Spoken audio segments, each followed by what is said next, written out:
Namaskar students, welcome again with the chapter number 1, French Revolution. In previous videos we have seen that how the third estate people have attacked the Bastille fort, and 40th July 1789 was known as the French Revolution date. And what was the reasons? After that we have discussed about the French society was divided into the three groups, and today our topic is that the outbreaks of the revolutions, how the revolutions was outbreak. So let's start with according to your NCERT book.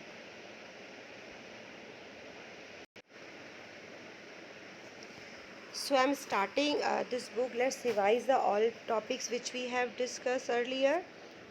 First we have discussed about the 40th July 1789, the city of Paris of the states alarms, how the revolutionaries attack on the Bastille fort. This is the images of the storming of the Bastille. Bastille was the fort which was representing the noble royals. So the revolutionaries attack on the Bastille forts, and what was happened, what was the reason behind it. Let's discuss about the French society divisions. Look this diagrams. इस diagram को हम पहले भी कर चुके हैं. According to this, the French society was divided into the three states. First state, clergy is noble, which associate with the church, fine, and nobles which follow the instructions of the king, and administrative work done by the nobles. And third state divided into the three parts. First is big businessmen, merchants, forts, official, lawyers. Second was the peasants and artisans, and third was the small peasants and the landless laborers and servants. Now, in the all over sense, in the third state, there were people who were divided into two groups. At first is prosperous and rich groups, and second was the less prosperous and poor group. Then there is some new words. livre unit of the currency in the France. ये जो currency होती है, जैसे हमारे India की currency क्या है, rupees है ना, उसी तरह से जो लिवरे है ये करेंसी है किसकी, फ्रांस की. Clergy group of the person invested with the special functions in the church. जो चर्च के कुछ स्पेशल वर्क करते, रिलीजियस वर्क करते हैं, वो क्लर्जी में आते हैं. Tax levied by the church. ये टैक्स कौन लेता था, church is taken by the church, fine. Comprising 1/10 of the agriculture production. कितना परसेंट था, 1/3%. ये कौन लेता था, church. Now the tell is the tax to be paid by the directly to the state. और ये किसको जाता था, state को. इसके बाद हमने इसको डिस्कस किया था. इस तरह से एक इमेजेस आपकी बुक में दिखाई गई है. This noble man is the spider and the peasants is the fly, and the more the devil has, more the he wants. यानी कि इतना ज़्यादा टैक्स कलेक्ट किया जिसको डेविल कहा गया है. किसको किया गया है, नोबल मैन को. और जो फ्लाई है उससे किसको कहा गया, थर्ड स्टेट के पीपल्स को.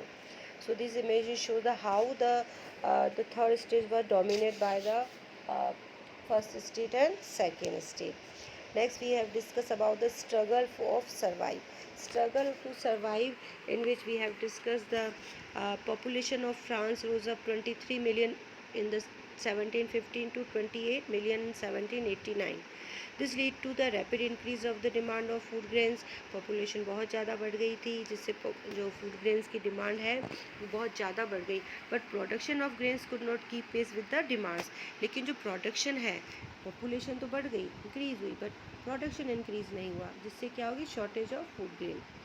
So this situations जो gap between the poor and rich widened, बहुत ज़्यादा बढ़ गया. Things become worse whenever drought or hail reduce the harvest. और इस सिचुएशन में ड्राउट और हेल आ गया, यानी कि जो एक्सट्रीम विंटर्स हुई फ्रांस में, जिससे क्रॉप्स जो है, हार्वेस्टिंग जो वो नहीं हो पाए. This leads to subsistence crisis. अब now the what is the mean of subsistence crisis.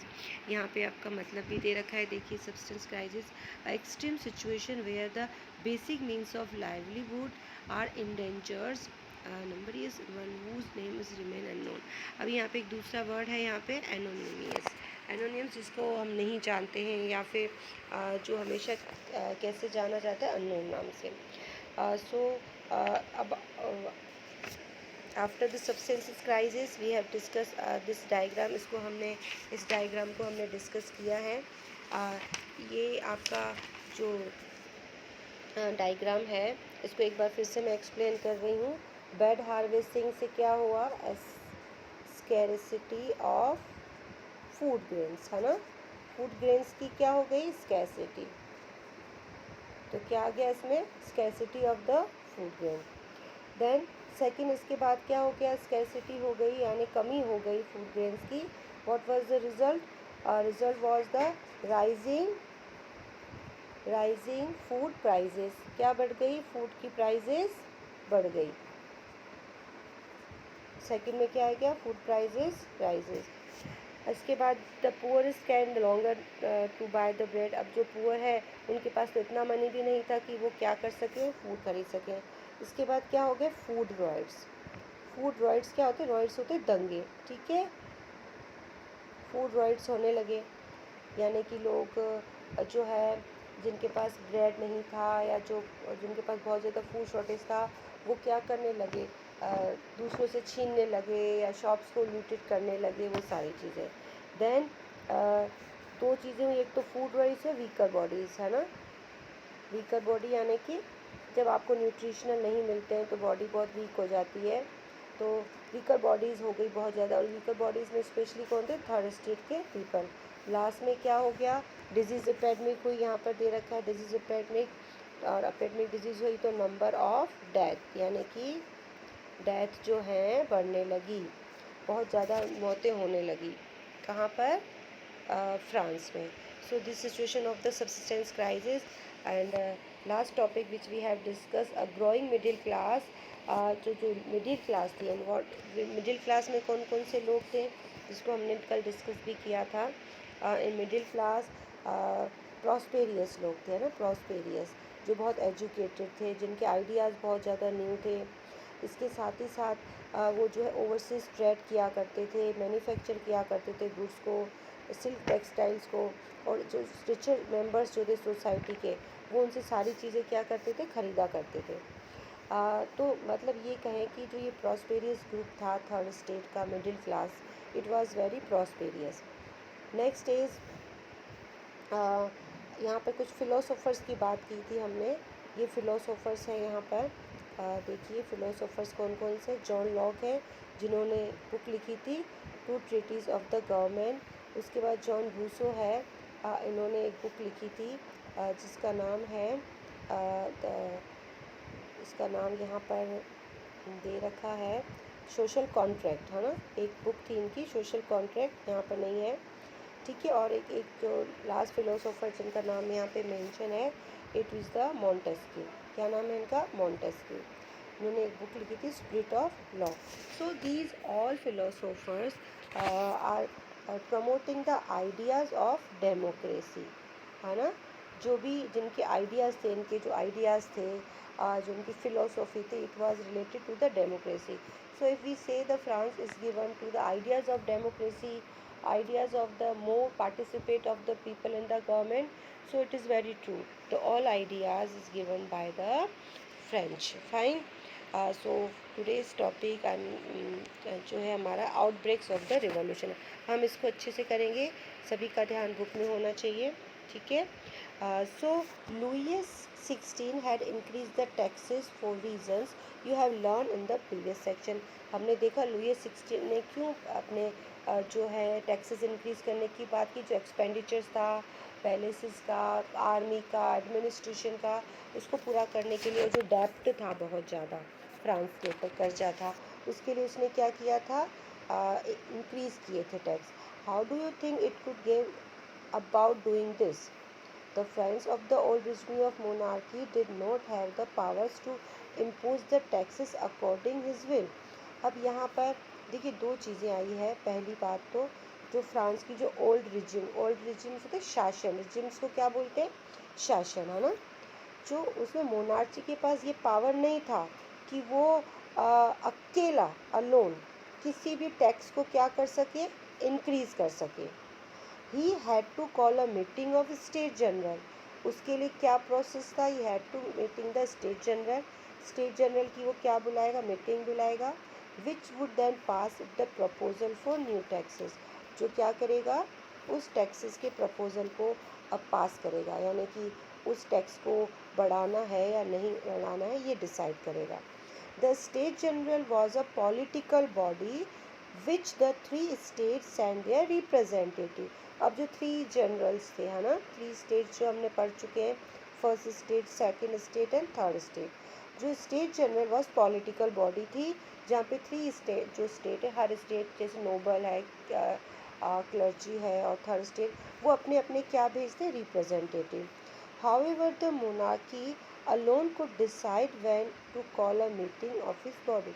हालांकि यहाँ पे देखिए मोनार्क जो है, मोनार्क मतलब राजा, अलोन को decide when to call a meeting of this body. अब ये डिसाइड कौन करेगा कि मीटिंग करनी है? It will decided by the king. The last time it was done in to the 1614, और इससे पहले ये मीटिंग जब बुलाई गई थी, इट वॉज इन द 1614 को ये मीटिंग बुलाई गई थी। नाउ व्हाट हैपन द 5 मई। अब हम 14 जुलाई 1789 की हमने डेट की है, यानी कि उसके कुछ टाइम पहले की बात हो रही है। On 5 May 1789 Louis XVI called together an assembly of States General to pass the proposal for new taxes. उसने एक असेंबली बुलाई क्योंकि यही प्रोसेस था। The splendid hall in Versailles was prepare to host the delegates. अब जो भी रिप्लेंडेड यानी कि एक बहुत सुंदर पैलेस बनाया गया था, जो पेरिस से थोड़ा सा दूर था, जिसका नाम था वर्साइल, बहुत रॉयल था। वहाँ पर उसको उसको मीटिंग को करना तय हुआ, जिसमें जितने भी डेलीगेट्स आने वाले थे उनको होस्ट करने की, यानी उनको बिठाने की तैयारी की गई। The first and second state sent 300 representative each. अब first state clergy, second state nobles, उन्होंने अपने अपने 300 रिप्रेजेंटेटिव को वहाँ पे भेजा। Who were seated in the row facing each other on two side, जहाँ पर ये दोनों ही स्टेट आमने सामने की तरफ बैठे। ये बुक में आपकी पिक्चर्स भी है, उसको मैं अभी शो करूँगी। While the 600 members of the third state had to stand at the back. अब फर्स्ट स्टेट सेकेंड स्टेट के जो 300 जो रिप्रेजेंटेटिव थे वो आमने सामने बैठे, लेकिन थर्ड स्टेट के जो 600 मेंबर्स थे स्टैंड एट द बैक, उन्हें पीछे खड़ा किया गया। The third state was represented by it's more prosperous and educated member. अब देखिए हमने यहाँ पे मिडिल क्लास की बात की। अब मिडिल क्लास में हमने पढ़ा था जो लोग थे थर्ड, जो बहुत ज़्यादा क्या थे? एजुकेटेड थे, प्रॉस्पेरियस भी थे, पैसा भी था उनके पास। Peasants, artisans, womens were denied to entry the assembly.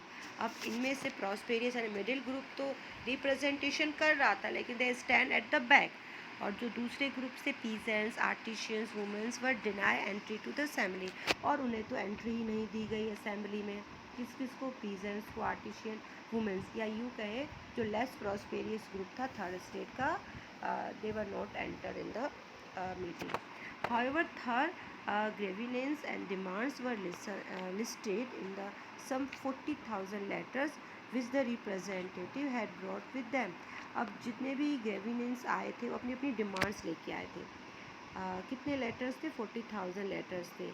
अब जितने भी रिप्रेजेंटेटिव थे अपने अपने डिमांड्स वहाँ पर लेके आए थे। Voting in the assembly general, अब यहाँ पे वोटिंग हो रही है, ठीक है। Voting in the state general in the past had been conducted according to the principle of each state had one vote. अब यहाँ पे जो प्रिंसिपल था, सिद्धांत क्या था? जितने भी लोग हैं स्टेट के, उसके one vote. This time to the Louis 16 was determined to continue the same practices. अब यही जो परंपरा थी उनका जो चल रहा था, तो इसी को उन्होंने कंटिन्यू किया लुइस 16 ने।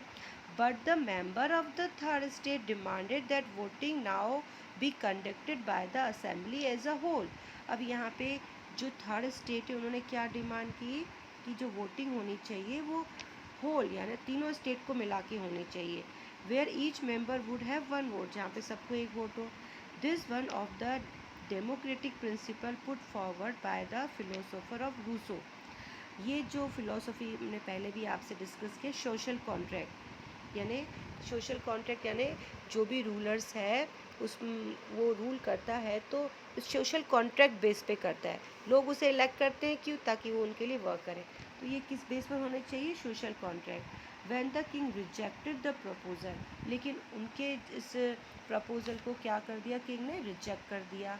द मेंबर, जब उनका प्रपोजल रिजेक्ट हुआ, then member of the third state walked out the assembly in protest. तो थर्ड स्टेट के जितने भी लोग थे उन्होंने वहाँ से क्या कर दिया? वॉकड आउट यानी उन्होंने मीटिंग छोड़ दी, मीटिंग छोड़कर वो चले गए। Now what happen after that? The representative of the third state viewed themselves as a spokesman for the whole French nation। अब जो थर्ड स्टेट के रिप्रेजेंटेटिव थे वो पूरी कंट्री की तरफ से क्या देने लगे? स्पीच देने लगे। On 20th June, they assembled in the hall of the indoor tennis court in the grounds of the Versailles। वहीं वर्साइल के ग्राउंड में वो इकट्ठा हुए। They declared themselves as a national assembly। अब उन्होंने स्टेट असेंबली को किसमें चेंज कर दिया? क्या नाम दे दिया अपनी असेंबली को? National assembly. Source: note to the despair till they had drafted a constitution for France। और उन्होंने ये भी कहा कि जब तक फ्रांस का नया कॉन्स्टिट्यूशन नहीं बनता, that would limit to the power of monarch, वो वहाँ से नहीं जाएंगे जब तक कि किंग्स के पावर्स को क्या नहीं लिमिट में यानी कि कम नहीं कर दिया जाता और नया कॉन्स्टिट्यूशन नहीं बन जाता। दे वर लीड बाय द मीराबियू। अब यहाँ पे दो नाम आ रहे हैं, मीराबियू एंड अबेसियास। ठीक है। नाउ इनका क्या रोल रहा? कई बार क्वेश्चन पूछा जाता है। इनकी लीडरशिप किसने की? मीराबियू एंड द अबेसियास ने। Mirabeau was born in the noble family. अब देखिए ये मीराबियू की किस फैमिली से बिलोंग करते थे? नोबल फैमिली से, यानी नोबलिटी के थे। But was the convicted to the needs to away with the society of a feudal privilege. लेकिन वो जो फ्यूडल सिस्टम चल रहा था, जो टैक्स लिए जाते थे पीजेंट से 1%, तो उसके अगेंस्ट था, इसलिए उन्होंने किसको सपोर्ट किया? Mirabeau supported to the third state. He brought the outer general and the delivered power speech to the crowd assembly at Versailles। अब उन्होंने कई सारे जो जनरल और डिलीवर पावरफुल स्पीचेस दी। किस पर? वर्साइल की जो वहाँ पे जो लोग इकट्ठा हुए थे थर्ड स्टेट के, उन्होंने वहाँ पे बहुत सारी स्पीचेस दी नोबल होने के बावजूद भी। ये देखिए यहाँ पे एक पिक्चर दे रखी है किस तरह से। तो देखिए यहाँ पे preparatory sketch to the large painting by the John Locke David। The painting was intended to the use in the National Assembly। यहाँ देखिए किस तरह से ये सारी चीज़ें हुई है। अब अभी सियास के बारे में, मीराबियू के बारे में भी पढ़ा हमने। He was belonging to the noble family. Next was the Abbe Sieyes originally a priest. अब ये कौन थे? प्रिस्ट थे। प्रिस्ट मतलब कौन से ग्रुप से थे? क्लर्जी ग्रुप से। फाइन। सो क्लर्जी ग्रुप होने के बाद he wrote the influence pamphlet call the what is the third state. उन्होंने एक बुक लिखी थी, एक पम्पलेट लिखा था कि what is the third state. So it's all about today. We will continue this chapter. Thank you and have a nice day.